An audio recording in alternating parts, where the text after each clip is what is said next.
Why do humans grieve so deeply when someone dies? We sit in sadness. We replay memories. We feel broken. But very few people stop and ask one uncomfortable question. What exactly did we lose? Psychology says grief is not just about love. It's about attachment. And Indian philosophy understood this thousands of years ago. This world is a temporary realm. Everything here has an expiration date. Every object decays. Every relationship changes. Every body eventually stops functioning. Death is not an accident of life. It is a rule of life. Yet when it happens, we behave as if something unnatural occurred. Why? Because the human mind confuses form with essence.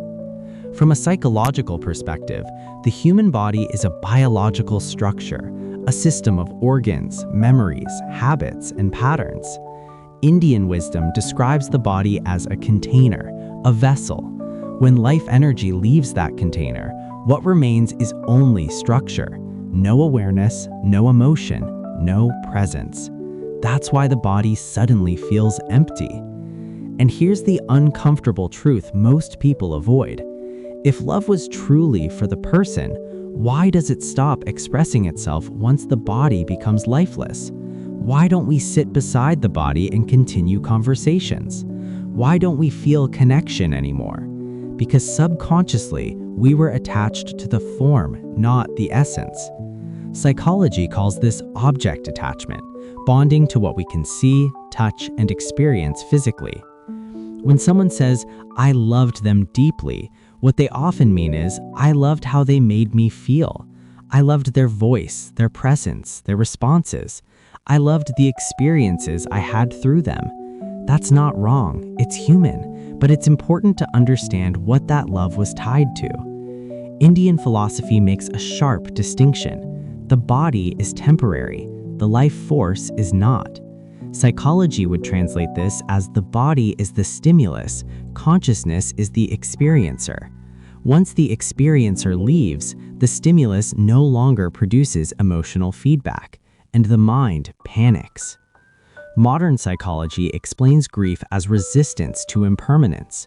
We don't suffer because someone died, we suffer because we expected them not to. We expected permanence in a temporary system. Indian culture never promised permanence. It always said, everything that comes must go. Not as pessimism, but as preparation. When you understand impermanence, you don't become heartless. You become emotionally mature. You learn to love deeply without ownership. Indian thought often describes the body as a statue animated by energy. When that energy leaves, what remains is a form without awareness. Psychologically, this explains why the same body suddenly feels unfamiliar. The person you loved is not inside anymore. Your mind senses this absence immediately, and yet we insist on clinging to the form because the mind struggles to accept endings. Many people believe letting go means I didn't love enough, but psychology says the opposite. Letting go means I understand reality. Holding grief endlessly doesn't honor love, it only prolongs attachment. Indian wisdom teaches non-attachment, not indifference. You can respect what was without chaining yourself to what no longer exists. Love is not possession, love is presence. When presence ends, love transforms, it doesn't disappear. You don't need to suffer to prove love was real. Peace does not mean forgetting. Peace means acceptance.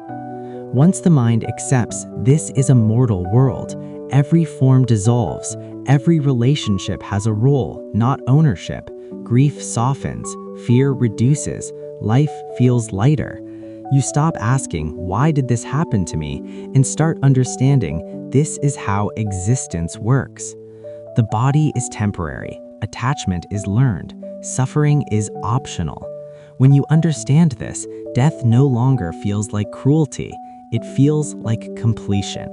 And that understanding is not emotional coldness, it is psychological freedom.